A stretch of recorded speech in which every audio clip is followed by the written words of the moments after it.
Hi everyone, my name is Jeline, and today I'll just be talking a little bit about my experience taking the Kaplan exam.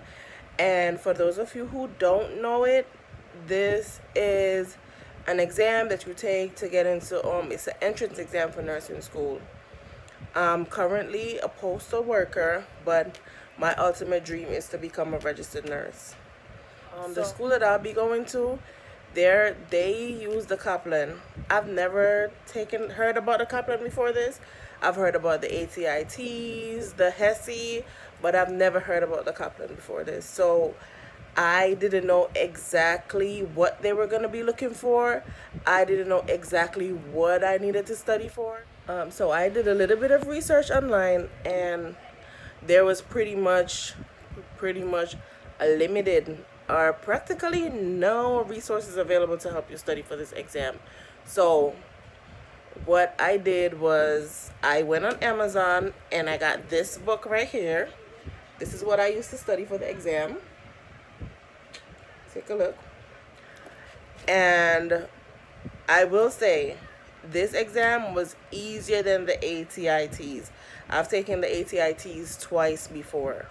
The first time I took it, I failed it because I was in the middle of a semester with a few other classes, and I definitely underestimated it. And I just went in and took it with like 2 weeks to prepare. I took the ATITs and I failed. I got a 55. I was devastated. I cried, boo hoo hoo, like a big baby.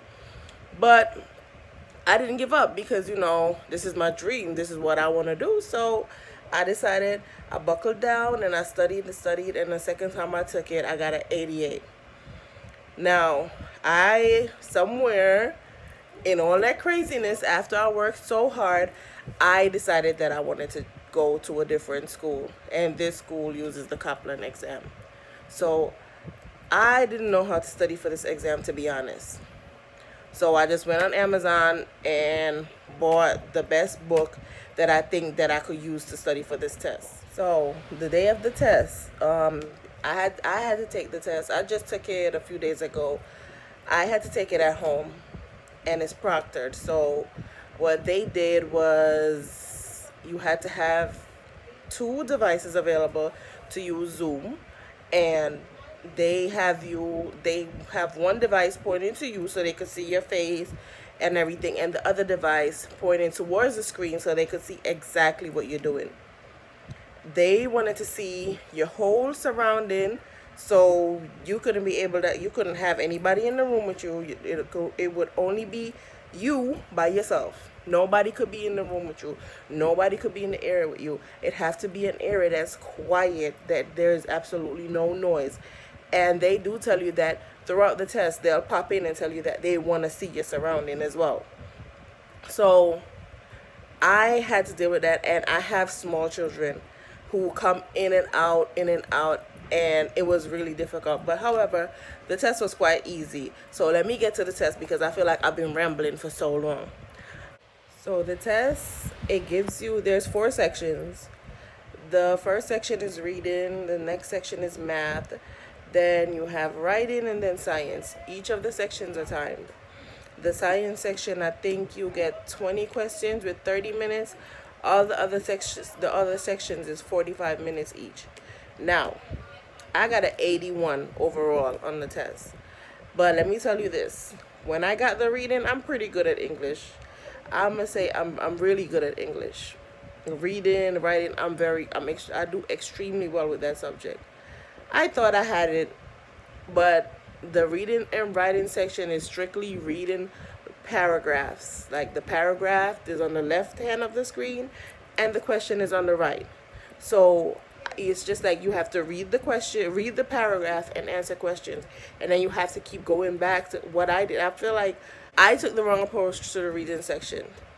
I started looking at the questions and then going to find the section that it was from in the paragraph.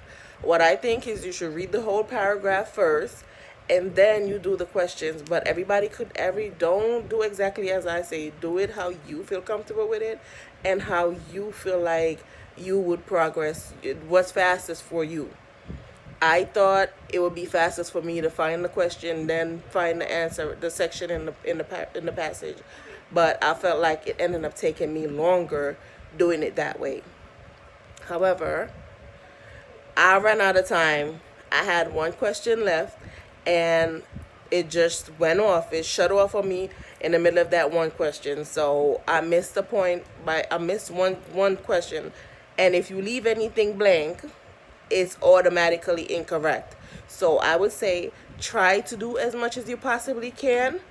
And if you don't know it, try to use the process of elimination, like what you think is obviously wrong. But it's hard for some of the questions because there's a lot of answers that look like it could be correct.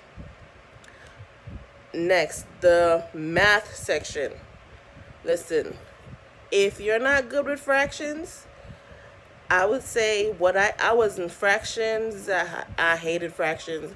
I've never liked fractions. I've never been a fan of fractions. What I did was before the test, I went on YouTube and Math Dude, I'm going to leave his channel in the link below. He really helped me, and this other channel as well. I don't exactly remember his name right now, but I'm going to leave it in the link below as well. They helped me with the fractions. And surprisingly, I got a 93. The subject I hate the most, math, I got a 93 on that section. And that was my highest section on the test overall. So be very familiar with your fractions because those fractions will be there. And then there were a lot of the other questions. Those are simple. You could do them on the little you're not allowed to use a calculator. They have a little calculator that pops up on the screen. All the other questions, you could do it on the calculator that's on the screen real quick. I did mine real quick. I triple checked all my answers, and they have little percentage questions as well. But there are some questions, some nursing questions that it asks you. If a nurse has to administer a medication with 10 ml and she has a bag that's 200 ml, how long does it take her to infuse that 10 ml if she's infusing at 1 ml per minute? So it's it has a lot of words in it, but the words is just to throw you off, if you know what I'm saying. So you gotta go through them questions and pick out what the question is asking you for. And the math questions, I ran through that pretty quick, and math is my worst subject. So just practice your math. The writing section, I did terribly in the writing section. I thought I had it. I thought it was in the bag. I did terribly. So I would say spend some time on the writing as well. Writing section as well. It asks for a lot about punctuation, grammar, which word is used incorrectly, where. That I would pay attention to as well. Now, the science. That everybody is scared of the science. The science is no biology, no chemistry, none of those that's on there. It's strictly physiology. So I would study the physiology, study the blood, the brain, the renal system, stuff like that. But my biggest help for the science section was Quizlet.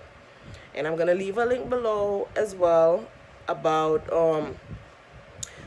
from where I got where I studied from on Quizlet. I'm going to leave that link below as well.